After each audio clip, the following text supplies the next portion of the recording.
नमस्कार आप सभी को। इस सेशन में हम डिस्कस करेंगे टाइम स्पीड डिस्टेंस में ट्रेन एक्सीडेंट वाले सवाल और जानेंगे उसको सॉल्व करने का बेस्ट तरीका।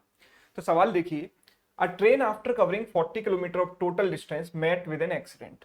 तो होता क्या है कि ट्रेन 40 किलोमीटर चलती है और 40 किलोमीटर चलने के बाद उसका हो जाता है एक्सीडेंट।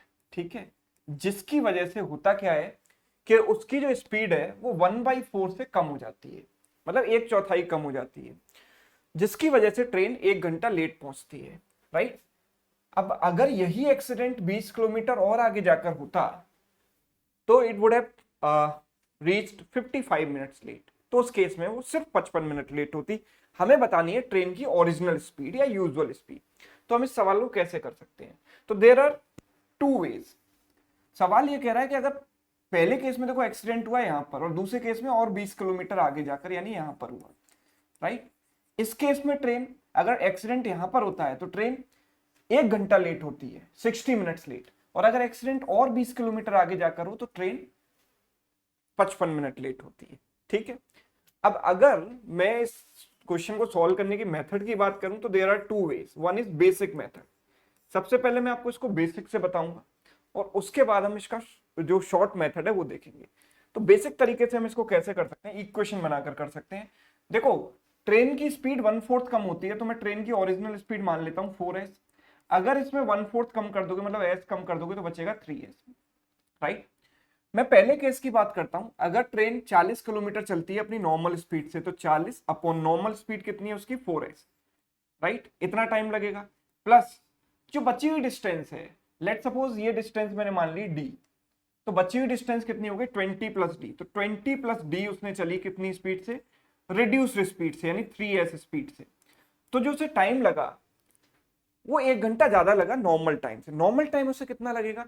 अगर वो पूरी डिस्टेंस यानी ये 60 प्लस डी कवर करे अपनी एक्चुअल स्पीड से यानी 4s से, तो इतना टाइम लगेगा। और उससे 1 घंटा ज्यादा लगा, मतलब दिस प्लस 1 आवर। राइट। अच्छा, दूसरे कंडीशन में होता क्या है कि एक्सीडेंट यहां पर आकर होता है, यानी कि ट्रेन 60 किलोमीटर अपनी नॉर्मल स्पीड से चल चुकी है, यानी 60 अपॉन 4s, इतना टाइम लगा। प्लस बची हुई डिस्टेंस कितनी है d, वो रिड्यूस स्पीड से चलती है यानी 3s स्पीड से। तो नॉर्मली जो उसे समय लगता है वो कितना लगता है? 60 प्लस डी, यानी पूरी डिस्टेंस अगर वो 4s स्पीड से चले तो ये उसका यूजुअल टाइम है। और उससे वो 55 मिनट लेट हो गई, यानी कि इस टाइम से 55 मिनट एक्स्ट्रा लगा। इसको आवर्स में कन्वर्ट करने के लिए 60 से कर देंगे डिवाइड, सो इट इज 11/20। ठीक है, 11/12 सॉरी। अब हम क्या कर सकते हैं, फर्स्ट इक्वेशन में से सेकंड को माइनस कर सकते हैं। इक्वेशन 1 माइनस इक्वेशन 2 अगर हम करेंगे तो क्या मिलेगा हमको? देखो, इसमें से इसको माइनस किया तो ये हो गया -20/4s। राइट। इसमें से इसको माइनस करेंगे तो d/3s से d/3s कैंसिल हो गया, बचेगा 20/3s। इसमें से इसको माइनस किया तो ये पूरा कैंसिल हो गया। 1 माइनस 11/12 इज 1/12, ये बन गया 1/12। तो -20 ऊपर से आ गया कॉमन, -20 ऊपर से कॉमन आ गया। नीचे जो एलसीएम हुआ 4 × 3 12, 12s, ये गया 3 टाइम्स और ये गया 4 टाइम्स। ठीक है, या हम एक इनफैक्ट 20 कॉमन ले लेते हैं। 20 अगर कॉमन लेंगे तो ये जाएगा 3 टाइम्स, यानी -3 + 4 यानी +1 इक्वल्स टू 1/12। 12 से 12 हम कैंसिल कर देंगे तो s की वैल्यू यहां से आ गई 20। लेकिन हमने जो स्पीड मानी थी वो क्या मानी थी? 4s। तो जो स्पीड हमारे अकॉर्डिंग है 4s, यानी कि वो आ गई 80। तो ट्रेन की जो नॉर्मल स्पीड है, यूजुअल स्पीड है, वो है 80 किलोमीटर पर आवर। तो यह है इसका इक्वेशन वाला मेथड, जो कि आपको डेफिनेटली देखने में भी और सॉल्व करने में भी थोड़ा सा लेंदी लगेगा। अब हम इस मेथड को कैसे अवॉइड करें और इस सवाल को 10 सेकंड में कैसे कर सकते हैं वो देखते हैं, है ना। तो जरा ध्यान से समझिएगा।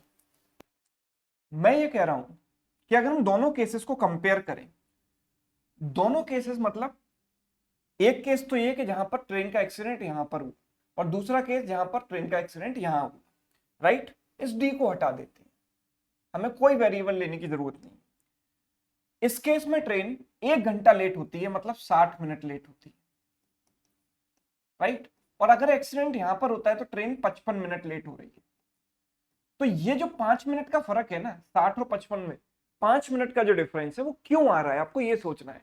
तो दोनों केसेस को अगर आप कंपेयर करोगे तो आप ये पाओगे कि पहले केस में और दूसरे केस में, दोनों केसेस में ट्रेन ने ये डिस्टेंस तो अपनी नॉर्मल स्पीड से चली है, और ये वाली डिस्टेंस दोनों ही केसेस में रिड्यूस स्पीड से चली है। भाई चाहे एक्सीडेंट यहां हो या फिर यहां पर हो, इस डिस्टेंस पर तो कोई फर्क नहीं पड़ रहा, बिकॉज ट्रेन की स्पीड अगर यहां पर आकर कम हो गई या यहां आकर कम हो गई, यहां पर तो ये कम ही स्पीड से चलेगी ना। और दोनों ही केसेस में ये वाली डिस्टेंस उसने नॉर्मल स्पीड से चली है, राइट। तो फर्क किस वजह से आया, जो फर्क आया वो इस 20 किलोमीटर के दायरे की वजह से आया, है ना। क्योंकि ये वाला 20 किलोमीटर अगर ट्रेन का एक्सीडेंट यहां पर होता है तो ये रिड्यूस स्पीड से चलती है, और ट्रेन का एक्सीडेंट यहां पर अगर होता है तो ये वाली डिस्टेंस उसमें नॉर्मल से चली होगी। तो इन दोनों केसेस में 5 मिनट का फर्क इस वजह से आ रहा है। तो अगर इस वजह से 5 मिनट का फर्क आ रहा है तो इस ड्यूरेशन में मैं क्या करता हूं, स्पीड देखता हूं। स्पीड 1/4 कम हो जाती है, मतलब 4 से क्या हो जाती है 3। तो इस में जो टाइम का रेशियो होगा वो 3 से 4 हो जाएगा, क्योंकि टाइम का रेशियो स्पीड का रिवर्स होता है। तो जो 1 यूनिट एक्स्ट्रा टाइम लगा वो किसके बराबर है, इन दोनों केसेस में फर्क कितना है, 5 मिनट का। 5 मिनट का फर्क आ रहा है ना। इस डिस्टेंस को नॉर्मल स्पीड से चलने में और रिड्यूस स्पीड से चलने में, दोनों केसेस में 5 मिनट का फर्क है। तो 1 यूनिट की वैल्यू अगर 5 मिनट है, तो ट्रेन अपनी नॉर्मल स्पीड से अगर इसको चले, मतलब जो हायर स्पीड है ट्रेन की, जो नॉर्मल स्पीड है उससे चले, तो कितना टाइम लगता है, 3 यूनिट। तो 3 यूनिट की वैल्यू कितनी हो गई, 15 मिनट। और 15 मिनट को आवर्स में अगर कन्वर्ट करेंगे तो 15/60 यानी 1/4 आवर, राइट। तो ट्रेन को अपनी नॉर्मल स्पीड से चलने में 1/4 आवर लगेगा ये डिस्टेंस कवर करने में। वो डिस्टेंस क्या है, 20 किलोमीटर।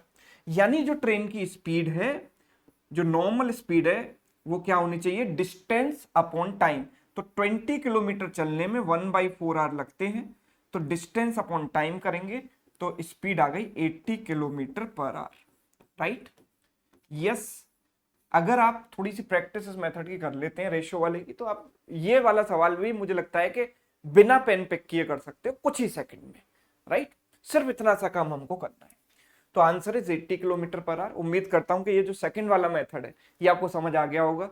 अगर ये सेकंड मेथड आपको समझ आ गया है तो एक सवाल आपके लिए होमवर्क है, इसको आप सॉल्व करें और कमेंट करके आंसर बताएं। और उम्मीद मुझे ऐसी है कि इसके बाद अभी कभी भी ऐसे ट्रेन एक्सीडेंट वाले सवालों में आपको कभी कोई दिक्कत नहीं आएगी, राइट।